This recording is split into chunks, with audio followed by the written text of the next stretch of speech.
चले। नमस्कार मित्रों, मैं जोशीला सत्यप्रकाश आरबीएस क्लासेस दी परीक्षा गुरु में आप लोगों का हार्दिक स्वागत करता हूं। आइए मित्रों, चलते हैं सीटेट की क्लास में। देखते हैं मित्रों, चूंकि सीटेट का एडमिट कार्ड जारी हो चुका है, आपका प्रैक्टिस सेशन जिस हिसाब से चल रहा है उस हिसाब से आप बिल्कुल बने रहिए, लगे रहिए एक मनोयोग के तरीके से। आपका एक शिक्षण का जो पार्ट होता है उस पर हमने लगभग नहीं कुछ तो 50 क्लास लेक्चर दे दिए हैं। उस 50 लेक्चर में से बहुत से ऐसे प्रश्न आपको हूबहू डायरेक्ट मिल जाएंगे। तो पुराने जो वीडियो, चूंकि ये पब्लिक क्लास है, चूंकि ये पब्लिक क्लास थी, लाइव क्लास थी, तो आपके पास सारे कलेक्शन, जो जितने भी बालक बालिकाएं हमारे क्लास देख रहे हैं उनके पास एक ढेर सारा कलेक्शन हो जाएगा शिक्षण के पार्ट को लेते हुए। क्योंकि सीटेट में पैराग्राफ भी आता है और शिक्षण भी आता है, थोड़ा सा ग्रामर भी आता है, हल्का से इसमें ग्रामर का भी रोल रहता है। और वो गद्यांश पे रिलेटेड प्रश्न भी दे देता है कि इससे गद्यांश से कैसे प्रश्न दिए जाएंगे। कुछ प्रश्न को हम प्रैक्टिकली करा रहे हैं, कुछ बीच बीच में हम उसको बता भी देंगे कि इसमें कैसे कैसे प्रश्न आपसे पूछ लिए जाते हैं, यहाँ से प्रश्न कहाँ से उठाते हैं। जैसे आइए गद्यांश को पढ़ लिया जाए और देखा जाए गद्यांश आधारित प्रश्न में सीटेट में। चलिए देखिए मित्रों, यहाँ है कविता को पढ़कर उत्तर दें। ध्यान से देखिएगा। तो इसके पहले थोड़ा सा, इसके पहले ध्यान दीजिएगा जितने लोग हैं, इसके थोड़ा सा पहले बेसिक चीज आप समझ लीजिए कि सीटेट के खाका को आप क्या क्या किस ढंग से तैयार करेंगे। पैराग्राफ को देखने से पहले थोड़ा सा चीजों को आप समझ लीजिए। जैसे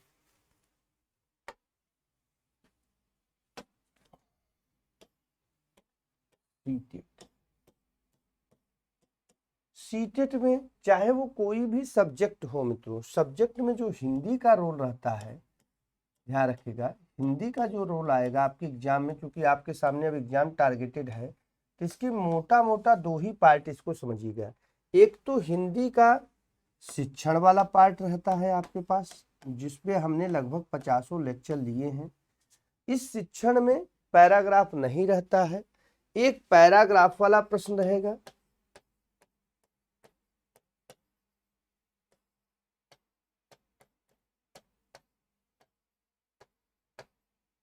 पैराग्राफ वाला प्रश्न रहेगा और एक रहेगा मित्रों ग्रामर आधारित, अर्थात व्याकरण के आधार पे प्रश्न। एक क्या रहेगा मित्रों, व्याकरण आधारित कुछ प्रश्न रहेंगे। व्याकरण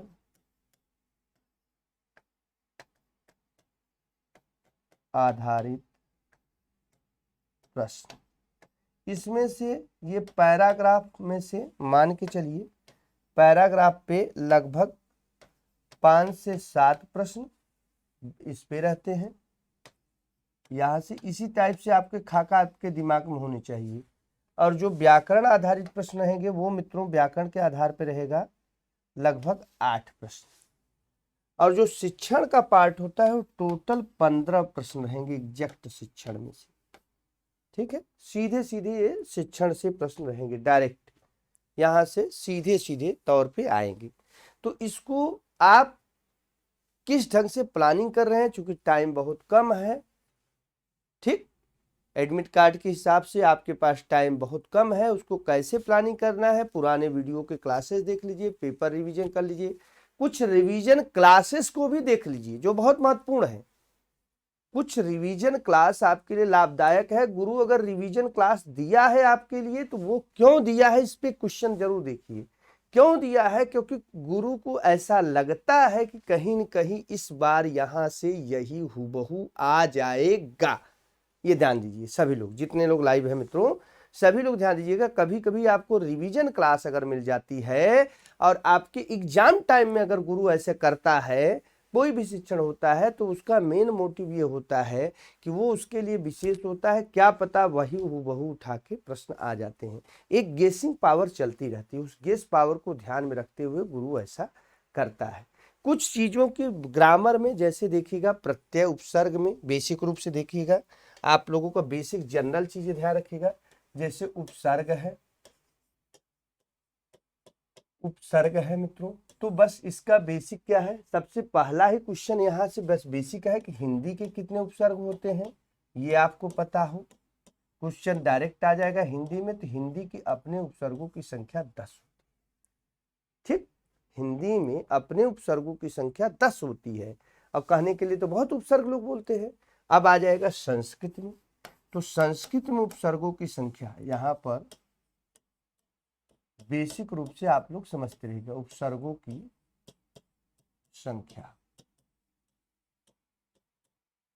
ठीक, संस्कृत में उपसर्गों की संख्या कितनी होती है? इसमें 19 मानी जाती है, कभी कभी ये 10 भी जाती है। उर्दू भाषा में कितने उपसर्गों की संख्या होती है?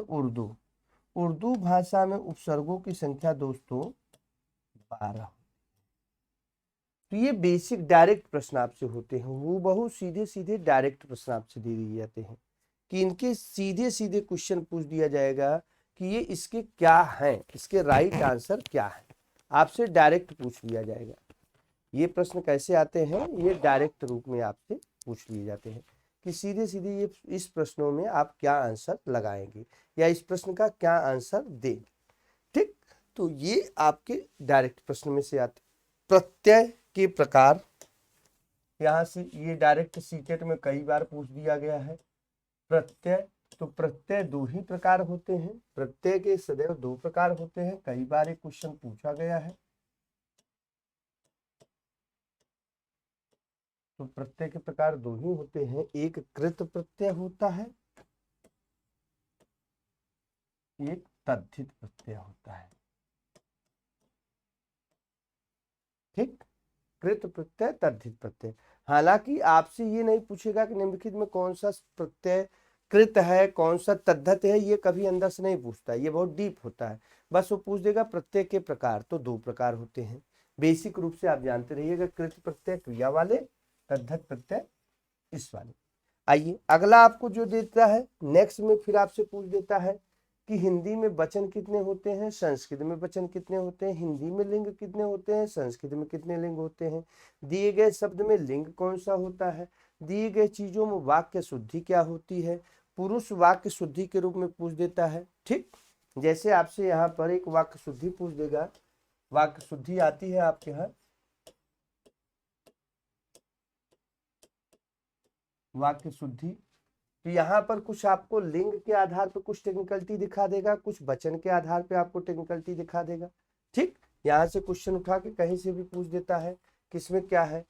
विशेषण को ध्यान में रखते हुए कभी कभी आपसे क्वेश्चन पूछ देता है कि इसकी विशेषण क्या है, इसका विशेषण कैसे बनता है। जैसे विशेषण, जैसे विशेषण को ध्यान में रखते हुए ये सब प्रश्न ऐसे हैं जो आपके पैराग्राफ को कंडीशनिंग कर देते हैं। ठीक, वहां से प्रश्न में बना के पूछ दिए जाएंगे। जैसे मान लो आपसे दे दिया जाएगा, सीधे सीधे शब्द है कि सुंदर है, ये विशेषण हो गया। अब कोई पैराग्राफ में सुंदर शब्द आ गया, बोलेगा इस सुंदर शब्द का भाववाचक क्या होगा, इसी का कह देगा। देखिए भाववाचक संज्ञा, इसी का भाववाचक संज्ञा क्या बना देगा, तो इसमें ता प्रत्यय लगकर ये भाववाचक बन जाता है मित्रों, सुंदरता। ठीक, ऐसे ही आपसे ईमानदार पूछ देगा तो ईमानदारी भाववाचक संज्ञा होगी। यहाँ विशेषण क्या हो जाएगा, ईमानदार। ठीक है, तो इसका भाववाचक क्या हो जाएगा, इसका भाववाचक होगा ईमानदारी। ठीक, तो ये कुछ विशेष भाववाचक संज्ञा भी आपसे पूछ सकता है, कुछ संज्ञाओं में भी आपसे दे देगा। उस संज्ञा में जैसे आपसे पूछ देगा कि ये इनसे बड़े हैं, तो इसमें कौन सी क्षमता है, जैसे मैं आज का अर्जुन हूँ, एक क्वेश्चन आपसे ऐसे दे देगा कि इसमें निम्न में कौन सी संज्ञा होगी। जैसे कोई दे दिया जी, प्रिया आज की, प्रिया आज की, ठीक है, गार्गी है, गार्गी जी जो थी, प्रिया आज की गार्गी है। गार्गी एक बहुत बड़ी वेदशाला ऋषि थी। गार्गी ऋषि भी थे। प्रिया आज की गार्गी है, माने प्रिया गार्गी की तरह बहुत बड़ी विद्वान और बहुत बड़ा ज्योतिषा शास्त्र, वेद शास्त्र, चिकित्सा शास्त्र के बारे में जानती है। तो अब ये पूछ देगा दिए गए शब्दों में, आपसे यहाँ पूछ देगा ये कौन सा संज्ञा है, ये कौन सी संज्ञा है। यहाँ संज्ञा लगा के क्वेश्चन मार्क दे देगा, यहाँ संज्ञा लगा के क्वेश्चन मार्क दे देगा। ठीक, दोनों जगह आपसे कह देगा कि दिए गए शब्दों में कौन सी संज्ञा है, तो यहाँ आपको देखना पड़ेगा मित्रों। ठीक, जैसे यहाँ कौन सी संज्ञा हो जाएगी, तो ये हो जाएगी व्यक्तिवाचक, क्योंकि एक लड़की की बात की जा रही है।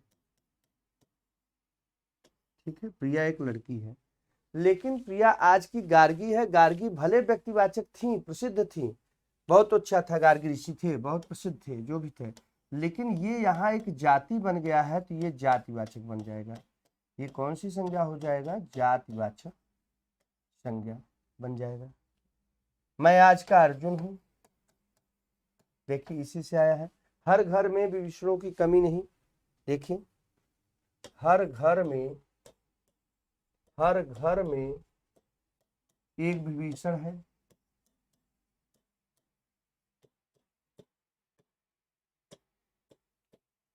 हर घर में एक विभीषण है, ये दे देगा कि हर घर में एक विभीषण है। अब घर कौन सी संज्ञा दे देगा, इसी को अंडरलाइन कर दिया। तो घर किसी का नाम तो कोई बताया नहीं जा रहा है, ये जातिवाचक हो जाएगा, जातिवाचक संज्ञा होगी। क्योंकि जहां तुलना किया जाता है तो तुलना में संज्ञा जो होती है, अगर कोई प्रसिद्ध व्यक्ति है, तुलना में मित्रों अगर संज्ञा में कोई प्रसिद्ध व्यक्ति है तो वो किस में बदल जाता है, अगर वह प्रसिद्ध व्यक्ति है तो वो बदल जाता है किसमें, वो संज्ञा क्या हो जाती है, जातिवाचक बन जाती है, चाहे वह व्यक्ति भाव व्यक्तिवाचक ही ना हो, किसी का नाम ही ना हो। अब विभीषण एक नाम है, एक नाम थे, व्यक्तिवाचक होना चाहिए, लेकिन चूंकि हर घर में एक विभीषण है तो यहाँ विभीषण एक वर्ग को प्रतिनिधित्व कर रहा है, तो यहाँ व्यक्तिवाचक न होकर यहाँ विभीषण क्या हो जाएगा मित्रों, जातिवाचक हो जाएगा। ये क्या हो जाएगा, जातिवाचक हो जाएगा, जबकि विभीषण एक नाम है किसी का।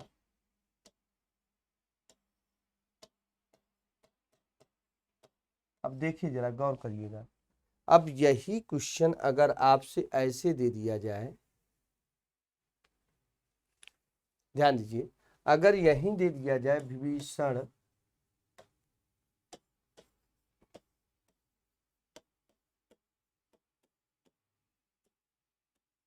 राम की बहुत बड़े भक्त थे, देखिए बड़े भक्त थे, अगर यह वाक्य दे दिया जाए और इसमें विभीषण को अंडरलाइन कर दिया जाए, इस वाक्य में विभीषण को जो है वो अंडरलाइन कर दिया जाए और आपसे पूछा जाए कि दिया गया वाक्य, जो दिया गया वाक्य है ये किसमें है। ठीक है, यहाँ पर आपसे पूछा जाएगा कि दिया गया वाक्य किसमें आएगा, अर्थात ये किस चीज में रहेगा। अगर ऐसे पूछ दिया जाए विभीषण राम के बहुत बड़े भक्त थे, अगर यह यहाँ पर पूछ दिया जाए तो यहाँ पर विभीषण व्यक्तिवाचक हो जाए, यही हम टेक्निकलिटी बता रहे हैं। यहाँ विभीषण मित्रों क्या हो जाएगी, व्यक्तिवाचक संज्ञा।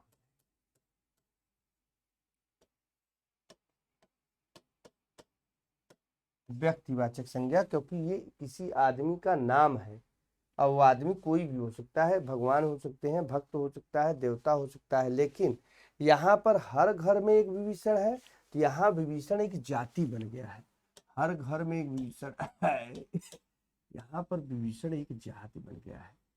क्या बन गया है तो जाति हो गया है, ध्यान रखिएगा। हर घर में एक विभीषण है तो वहाँ विभीषण एक जाति बन गया, और विभीषण राम के बहुत बड़े भक्त थे, तो यहाँ विभीषण वही व्यक्तिवाचक हो जाएगा, क्योंकि वहाँ कंपैरिजन किया जाता है। जब तुलना किसी प्रसिद्ध व्यक्ति से किया जाए, किसी आदमी से किया जाए, तो वहाँ पर वह जिस व्यक्ति से तुलना की जाती है वह प्रसिद्ध और महान होता है, तो वह अपना एक जाति का निर्माण कर देता है। तुम आज के गांधी हो, मैं आज का अर्जुन हूँ, तो यहाँ अर्जुन और गांधी एक जाति बन जाते हैं और वो हो जाता है मित्रों जातिवाचक संज्ञा। सभी लोग जानते हैं, जितने लोग लाइव पे हैं सभी लोगों को बहुत बहुत हार्दिक आभार। बहुत अच्छे से आप लोग एकदम बने रहिए, मस्त रहिए, स्वस्थ रहिए और टारगेट को शूट करते रहिए। जहां पर आपका टारगेट है निशाना वही हो। कहा जाता है, गाना है ना कि निशाना कहीं पर हो, लेकिन अर्जुन का निशाना जो था वो मछली की आंख पे ही था। जबकि वहां नगाड़े बज रहे हो, नृत्य हो रहे हो, कुछ भी हो, तो आपका कोई भी कुछ भी पार्ट होता रहे, लेकिन आपका टारगेट अर्जुन की आंख बनी रहनी चाहिए, तभी आप शूट कर पाएंगे। चलिए, तो आप लोगों को दिखाते हैं चीजें मित्रों, यहां पर समझिए। चलिए, जैसे यहाँ एक पैराग्राफ छोटा सा दिया है, देखिए जरा, एक पैराग्राफ हम आपको यहाँ पे दिखा रहे हैं। इस पैराग्राफ को ध्यान दीजिए, क्या कहता है पैराग्राफ। देखिए, कह रहा है मनु बहन ने पूरे दिन की डायरी लिखी। एक मनु बहन थी, उन्होंने पूरे दिन की डायरी लिखी है। मनु बहन ने पूरे दिन की डायरी लिखी, दिन की डायरी लिखी है, लेकिन एक जगह लिख दिया सफाई वगैरह की। एक जगह क्या लिख दिया? सफाई वगैरह की। गांधी जी प्रतिदिन डायरी पढ़कर उस पर अपने हस्ताक्षर करते थे। आज की डायरी पर हस्ताक्षर करते हुए गांधी जी ने लिखा, क्या लिखा? काटने की गति का हिसाब लिखा जाए। क्या लिखे? काटने की गति का हिसाब लिखा जाए, मन में आए हुए विचार लिखे जाएं। मन में आए हुए विचार लिखे जाएं, जो जो पढ़ा हो उसकी टिप्पणी लिखी जाए। वगैरह का उपयोग नहीं चाहिए। क्या कर रहे हैं? वगैरह का उपयोग, देखिए, वगैरह का उपयोग नहीं चाहिए। ठीक है, वगैरह का उपयोग नहीं चाहिए। डायरी में वगैरह शब्द के लिए कोई स्थान नहीं है। वगैरह शब्द के लिए गांधी जी ने कहा कोई स्थान नहीं। जिसने जो पढ़ा हो वह लिखा जाए। ऐसा करने से पढ़ा हुआ कितना पच गया यह मालूम हो जाएगा। जो बात हुई वो एक लिखी जाए। मनु ने अपनी गलती का एहसास किया और डायरी विधा की पवित्रता को समझा। भाई गांधी जी डायरी विधा की पवित्रता के बारे में परिचर्चा कर रहे हैं। डायरी विधा की पवित्रता को समझा। गांधी जी ने पुनः मनु से कहा कि डायरी लिखना आसान कार्य नहीं है। मनु से कहा, किससे कहा था गांधी जी ने? मनु से, कि डायरी लिखना, आप लोग भी डायरी लिखते होंगे, नहीं लिखते तो डायरी लिखा करें, बड़ा इंटरेस्टिंग है। कभी आपके सुख दुख में जिससे आपने गिला शिकवा रहता है, जो आपके मित्र हैं, जैसी आपके जीवन की दिनचर्या घटती है, उसको डायरी में जरूर मेंशन करिए। कभी जब खाली फुर्सत के पल हो तो आप बैठेंगे, तो जैसे ही अपनी डायरी पढ़ने लगेंगे तो उस दिन दिमाग में आप पहुंच जाएंगे। आपको, आप उम्र है 56 का, दिल है बचपन के वाली स्थिति आपकी आ जाएगी जब डायरी आप अपनी खुद की पढ़ेंगे। तो आप सभी लोग जो लोग लाइव हैं मित्रों, सभी लोगों को मैं यही कहूँगा, यही सजेशन दूंगा कि आप लोग डायरी छोटी से शुरू कर दीजिए। आप जिस एज में हैं, जहाँ पर हैं, इसका एहसास तब होगा जब 50 साल के ऊपर बैठेंगे और मन हुआ कभी बचपन में लौटने का, तो आपकी छोटी छोटी हरकतें, छोटी छोटी बातें उस डायरी में मेंशन हो। दूसरी बात, डायरी की शुद्धता होनी चाहिए। डायरी कभी भी ऐसे ही उड़ूल जुलूल नहीं, डायरी में एक निष्ठा, ईमानदारी और शुद्धता होनी चाहिए, जो गांधी जी कह रहे हैं कि डायरी में अगर आप कहीं गलत हैं तो उस बात का भी उल्लेख करिए, अगर आप कहीं सत्य हैं तो उस बात का भी उल्लेख करिए। आपको कहीं अपने गलत विचार आते हैं, गलत भाव आते हैं, तो भी लिखिए। तो इसको अगर कोई दूसरा पढ़ेगा तो आपके व्यक्तित्व की छाप उसके दिल में बैठ जाती है। हिंदी साहित्य में डायरी एक विधा है। सियाराम शरण गुप्त, ठीक, बिड़ला की डायरी, टाटा की डायरी, गांधी की डायरी, मुक्तिबोध, कई लोग डायरी विधा में उतरे हैं, लिखे। घनश्याम दास बिड़ला भी लिखे हैं, कई लोग अपना लिखते हैं। तो आप लोग भी इसमें अपना लिखेंगे तो इसका एक इंटरेस्टिंग है। अब कह रहे हैं गांधी जी ने पुनः मनु से कहा कि डायरी लिखना यह इबादत करने जैसी विधा है। हमें शुद्ध व सच्चे रूप से, देखिए क्या क्या लिखे गांधी जी, वही जो मैं कह रहा हूँ वही कहे, हमें शुद्ध और सच्चे रूप से प्रत्येक छोटी बड़ी घटना को निष्पक्ष रूप से लिखना चाहिए। कोई भी घटना हो उसको निष्पक्ष रूप से, चाहे छोटी घटना हो तो चाहे बड़ी घटना हो, लिखना चाहिए। बात हमारे विरुद्ध क्यों न हो, इससे हमें सच्चाई स्वीकार करने की शक्ति प्राप्त होती है। ठीक, जब आपके विरुद्ध कोई बात रहेगी तो आप ये कम से कम कर सकते हैं कि आप कोई भी चीज को, सच्चाई को एक्सेप्ट कर सकते हैं, स्वीकार कर सकते हैं। ठीक है, आपके अंदर जो भी चीजें रहती हैं वो आप उसको एहसास कर सकते हैं। ठीक है, चलिए, मनु अपनी किस गलती का एहसास हुआ? आंसर जरा आप लोग दीजिएगा, सभी लोग इस प्रश्न का आंसर करेंगे कि मनु ने अपनी किस गलती का एहसास हुआ है। मनु को अपनी किस गलती का एहसास हुआ है, इसका जरा सा आप लोग आंसर करिए। मनु को अपनी किस गलती का एहसास हुआ है, फटाफट आंसर देंगे। उन्होंने गांधी से बात नहीं की थी, क्या दोस्तों ये आंसर होगा? मनु ने डायरी में काटने की गति का हिसाब लिखा था, ये, या उन्होंने डायरी में सही सही बातें लिखी थी, या उन्होंने डायरी में वगैरह शब्द का प्रयोग किया था। तो अभी हमने परिचर्चा किया, आप लोग देखे तो आप लोग आंसर करिए भाई। जितने लोग भी लाइव हैं सभी लोगों का हार्दिक स्वागत, तहे दिल से स्वागत। एकदम मस्त रहो, स्वस्थ रहो, जोशीला सर के साथ आंसर देते रहिए। तो बताइए भैया, तो आपने अभी देखिए यहाँ पर अंडरलाइन कर लिया है वगैरह। ठीक है, अनीता जी, नेहा जी, कुछ हमारे रेगुलर स्टूडेंट सदैव लाइव रहते हैं, उन लोगों को मैं जानता भी हूँ बहुत अच्छे से। अमित यादव जी भी, कई लोग ऐसे हैं जो रेगुलर आते हैं। ठीक है, निशा यादव जी अभी हाल ही में शुरू हैं, दीपचंद जी हैं, ठीक है, विशाल यादव जी हैं, कई लड़के और नए लोग भी आ रहे हैं, उनका भी आरबीएस क्लासेस दी परीक्षा गुरु में हार्दिक स्वागत है। सारिका जी उधर रेगुलर रहती थी, इधर थोड़ा सा। तो जो लोग भी रेगुलर रह रहे हैं उनको इसका एहसास, इसका लाभ जब वो परीक्षा में बैठेंगे तब उनको एहसास होगा। तो चूंकि ये जो बच्चे हमने नाम गिनाए हैं वो लगभग रोज आ जाते हैं, हर क्लास में कहीं न कहीं दिख जाते हैं। तो ये कहीं न कहीं हर गुरुजनों का इनके ऊपर पूरी तरीके से आशीर्वाद रहता है, कोई भी गुरुजन हो, और वो उनके गुरुजन के निगाह में बने रहते हैं, तो उनकी छोटी छोटी बारीकियां उनको दूर हो जाती है। तो इसका राइट आंसर डी होगा मित्रों, डी वाले करेक्ट आंसर देंगे। जितने लोग डी पर आंसर लगाए हैं सभी का सही है। इसका करेक्ट आंसर क्या होगा दोस्तों? करेक्ट आंसर इसका ध्यान रखिएगा, इसका राइट आंसर होगा, सॉरी,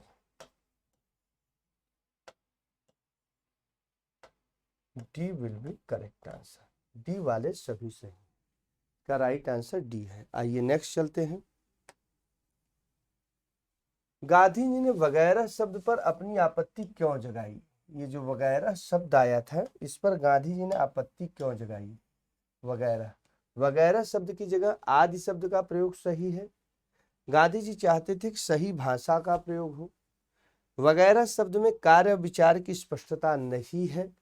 वे चाहते थे कि बातों को ज्यों का त्यों लिखा जाए। बताइए, आप लोग पैराग्राफ पढ़े हैं, बताएं इसका राइट आंसर क्या होगा। सभी लोग बताएंगे इसका करेक्ट आंसर क्या होगा। जितने लोग हैं सभी लोग बताएंगे कि इसका राइट आंसर क्या होगा। चलिए देखिए, यहां पर ध्यान रखें, इसका राइट आंसर मित्रों क्या होता है? गांधी जी चाहते थे कि वगैरह शब्द में कार्य और विचार की स्पष्टता नहीं है, इसीलिए वो वगैरह शब्द को मना करते थे।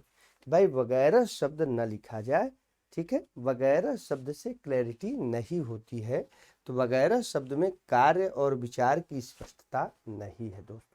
तो इसका राइट आंसर क्या होगा मित्रों? D, C will be correct answer. आइए अगला देखते हैं। गांधी जी ने डायरी लिखने को इबादत करने जैसा क्यों कहा? इबादत अरबी शब्द है, फारसी शब्द है।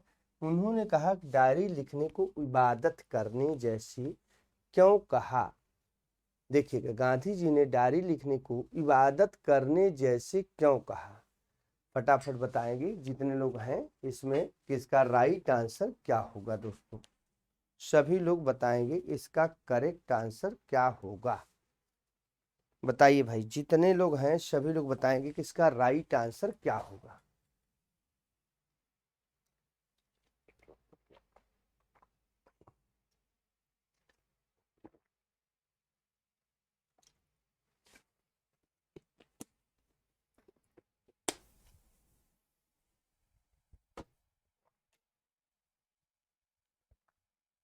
बताइए फटाफट आंसर बताइए, जितने लोग हैं सभी लोग फटाफट आंसर बताइए।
इसका आंसर दीजिए। चलिए इसको देखते हैं कि इसका राइट आंसर क्या होगा। तो देखिए भाई, थोड़ा सा चीजें टेक्निकल इशू आ गई थी तो हटना पड़ा थोड़ा सा। तो देखिए उन्होंने क्या कहा था, सीधी सी बात है, जो उन्होंने कहा वो अपनी बात ध्यान रखिएगा। उन्होंने कहा दोनों में सच्चाई और ईमानदारी चाहिए। क्या होनी चाहिए? दोनों व्यक्तियों में, डायरी में व्यक्ति में भाई ईमानदारी होनी चाहिए, ईमानदारी और सच्चाई, सच्चाई और ईमानदारी होनी चाहिए। तो डी वाला आंसर सही है। डी जितने लोग हैं सभी का आंसर करेक्ट है, डी वाले सही। चलिए नेक्स्ट आइए। डायरी लिखना इसलिए महत्वपूर्ण है क्योंकि, डायरी लिखना इसलिए महत्वपूर्ण है क्योंकि, डायरी लिखना इसलिए महत्वपूर्ण है क्योंकि, क्यों महत्वपूर्ण है बताइएगा, आप लोग आंसर दीजिएगा। भाई आप लोगों के अंदर एक चीज मैं देखता हूँ, रेगुलरिटी, पंक्चुअलिटी, ईमानदारी कूट कूट के भरी रहती है। एकदम जबरदस्त जोशीला सर के साथ, जोश के साथ आप लोग आंसर भी देते हैं और बने भी रहते हैं। भाई सभी लोग, जितने लोग भी लाइव हैं सभी लोगों की मैं बात कर रहा हूँ। तो एक अच्छा सा फीलिंग आती है गुरु के मन में, और गुरु मन से अपना गुबार आपके लिए देता है कि मेरा जो ये प्रिय शिष्य है या प्रिय शिष्या है उसको प्रभु जल्दी सफलता दे और बहुत जल्दी आप अपने मुकाम को प्राप्त करें। यही मेरी दिली इच्छा रहती है मित्रों, सभी लोगों के लिए। ठीक, तो आइए आंसर दीजिए। डायरी लिखना क्यों? क्योंकि इसमें व्यक्ति स्वयं का विश्लेषण करता है और स्व मूल्यांकन भी करता है। इससे व्यक्ति पूरे दिन किए गए जमा खर्चे का हिसाब किताब कर सकता है। गांधी जी से महत्वपूर्ण मानते हैं क्योंकि इससे व्यक्ति को समय अच्छा गुजर जाता है। आप बताएंगे कि इसमें डायरी लिखना क्यों महत्वपूर्ण है। आज इंटरेस्टिंग चीजें आप लोगों के सामने चल भी रही है कि डायरी लिखना, देखिए कहा जाता है कभी कभी लवर की डायरी कोई पढ़ ले, कोई प्रेमिका की डायरी में पहले के लोग खून से खत लिखते थे, याद होगा वो खून से लिखा हुआ खत। ठीक, मैंने अपनी खून से लिखा है, ऐ जान, ऐ दिलो, ऐ नायिका, ऐ नायक, क्या क्या वगैरह वगैरह, दिल बनाकर वहीं खून। अरे भैया खून से लिखो, स्याही से लिखो, किसी से लिखोगे तो बतिया तो वही है। तो डायरी में खून सून का प्रयोग ना करे भाई।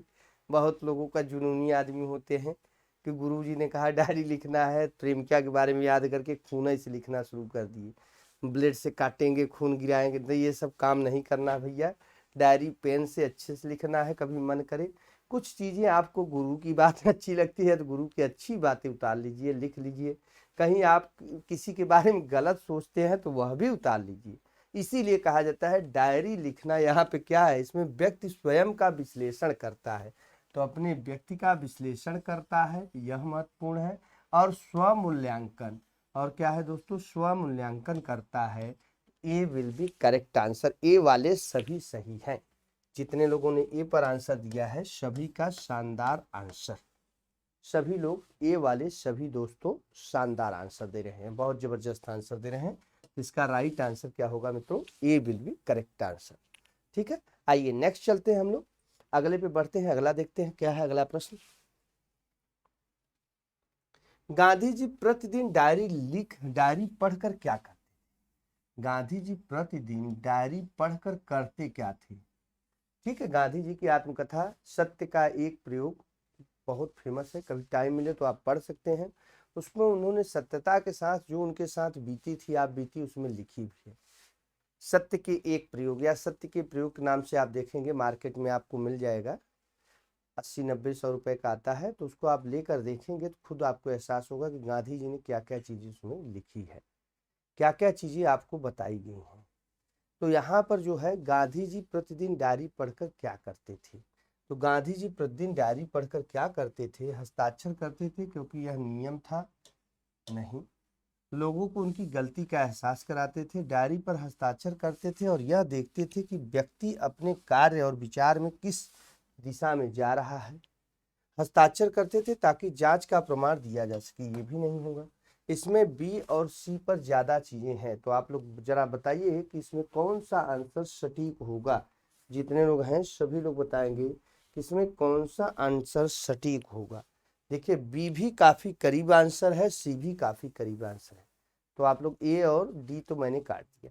तो इसका राइट आंसर मित्रों सबसे ज्यादा डी सी वाला करेक्ट आंसर है कि हस्ताक्षर करते थे और यह देखते थे कि व्यक्ति अपने कार्य और विचार में किस दिशा में जा रहा है। आइए नेक्स्ट क्वेश्चन पे देखते हैं। प्रतिदिन में देखिए मैंने कहा था ना, पैराग्राफ का मतलब है वो कुछ भी पूछ सकता है, समास, संधि, लिंग, वचन। मैं फिर कहता हूँ पैराग्राफ से रिलेटेड लोग कहते हैं पैराग्राफ में गुरुजी आप समास क्यों पढ़ा दिए, संधि क्यों पढ़ा दिए, लिंग क्यों पढ़ा दिए, वचन क्यों पढ़ा दिए, कारक क्यों पढ़ा दिए, प्रत्यय क्यों पढ़ा दिए, उपसर्ग क्यों पढ़ा दिए। तो उसके पीछे गुरु का यही रीजन है क्योंकि मैं जानता हूं कि किसी शब्द में प्रत्यय पूछ सकता है, किसी शब्द में उपसर्ग पूछ सकता है, जबकि वो सिलेबस में मेंशन नहीं रहेगा। सिलेबस में बस इतना लिखता है गद्यांश आधारित प्रश्न, और लड़के बस सोचते हैं गद्यांश वही कहानी बस लिखा रहे हुए का आंसर दे रहे हैं, नहीं, कहीं कहीं ग्रामेटिकली पूछ सकता है। देखिए जैसे यहाँ पूछ दिया कि प्रतिदिन में कौन सा समास है, तो जाहिर सी बात है कि जब प्रथम पद अव्यय हो, ध्यान दीजिए, जिसका प्रथम पद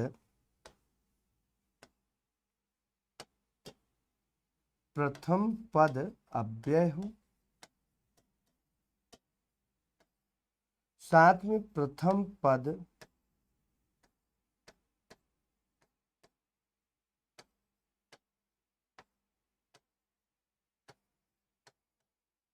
महत्वपूर्ण हो, प्रथम पद अव्यय हो और प्रथम पद महत्वपूर्ण हो, ये दो पॉइंट मित्रों बना हुआ है। ठीक है, ये दोनों पॉइंट बने हुए हैं कि प्रथम पद अव्यय हो और प्रथम पद महत्वपूर्ण हो। ठीक है, तो ये दोनों पॉइंट, हेलो, हाँ सर, आ रहे हैं सर कहाँ से। ठीक है, चलिए चलिए देखिए मित्रों सभी लोग जरा सा, तो यहाँ प्रथम पद अव्यय हो, प्रथम पद महत्वपूर्ण हो, ये दोनों पॉइंट बहुत महत्वपूर्ण चीजें बता रहे हैं कि ये प्रथम पद अव्यय दिया गया हो, प्रथम पद महत्वपूर्ण हो, ये दोनों पॉइंट आपसे कहा जा रहा है। तो देखिए अगर ये दोनों कंडीशन आती है तो ये दोनों कंडीशन मित्रों आती है अव्ययी में, अव्ययी भाव समास, इसमें आती है अव्ययी भाव समास में ये आती है। किसमें आती है भैया, अव्ययी भाव समास में आती है। इसका राइट आंसर क्या हो जाएगा, बी वाले सही। भर दिन, प्रतिदिन, जैसे देखिए भर दिन, ठीक है, प्रतिदिन, ठीक है, इस तरीके से जो शब्द आते हैं वो आपके लिए बहुत महत्वपूर्ण होते हैं। जिसमें प्रथम पद उपसर्ग भी हो वो भी अव्ययी रहता है, अव्ययी कहे ठीक है, और प्रथम पद महत्वपूर्ण होता है, इंपॉर्टेंट होता है। अगला क्वेश्चन, पढ़ा हुआ कितना पच गया का अर्थ क्या है? जैसे लोग कहते हैं पढ़ा हुआ कितना पच गया, पढ़ा हुआ कितना पच गया का अर्थ क्या होगा? कितना सही उच्चारण के साथ पढ़ा है, पढ़े हुए का कितना विश्लेषण किया है, पढ़ा हुआ कितना समझ में आया है, या पढ़ा हुआ कितना आत्मसात किया है। इसमें पूछ रहा है, जो आंसर दे रहा है वो यही पूछ रहा है कि पढ़ा हुआ कितना पच गया। सीधी सी बात है, कह रहा है पढ़ा हुआ कितना पच गया। चलिए भाई देखिए, पढ़ा हुआ कितना पच गया, तो ये क्या होगा? आप लोग इसका आंसर दीजिए, सभी लोग, जितने लोग हैं सभी लोग आंसर देंगे। पचना माने क्या होता है? उसको अपने अंदर ले लेना। पचना का मतलब क्या होता है? उसको अपने अंदर एब्जॉर्ब करना। पचने का सीधी सी मतलब है कि अपने अंदर एब्जॉर्ब करना। तो इसका राइट आंसर क्या होगा? डी वाला सही है। इसका करेक्ट आंसर हो जाएगा डी, पढ़ा हुआ कितना आत्मसात हुआ है। इसका राइट आंसर मित्रों हो जाएगा D will be correct answer. D वाले सभी सही है। आइए नेक्स्ट चलते हैं। कार्य शब्द का तद्भव रूप बताएं। कार्य शब्द का तद्भव रूप बताएं। सेवा, कारज, कार्य, काज। देखिए यहाँ ये ग्रामर तद्भव तत्सम पर्यायवाची विलोम के रूप में पूछ दिया। तो कह रहा है कार्य शब्द का तद्भव रूप क्या होगा? सभी लोग फटाफट इसका आंसर देंगे कि कार्य शब्द का तद्भव रूप किसे कहते हैं। तो कार्य का मित्रों होता है cause. He will be correct answer. कहते हैं कौन सा काज कठिन जग माही। देखिए एक बड़ी अच्छी चौपाई है आप लोगों के लिए, प्रेरणादायक। इसको हर समय रखिएगा। कौन से काज कठिन जग माही, मानस में लिखा गया है। कौन सा काज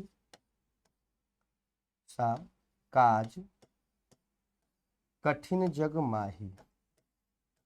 कौन सा काज कठिन जग माही। ऐसा कौन सा कार्य है जो इस दुनिया में कठिन है और प्रभु की कृपा से सब कार्य हो जाता है। ठीक, हनुमान जी कोई भी काम करते थे तो उसमें यही बोलते थे कि ये हमारे लिए नहीं है, ये प्रभु के लिए है। ठीक है, कोई भी काम वो करते थे तो वो यही कहते थे कि हमारे लिए नहीं है, ये प्रभु के लिए।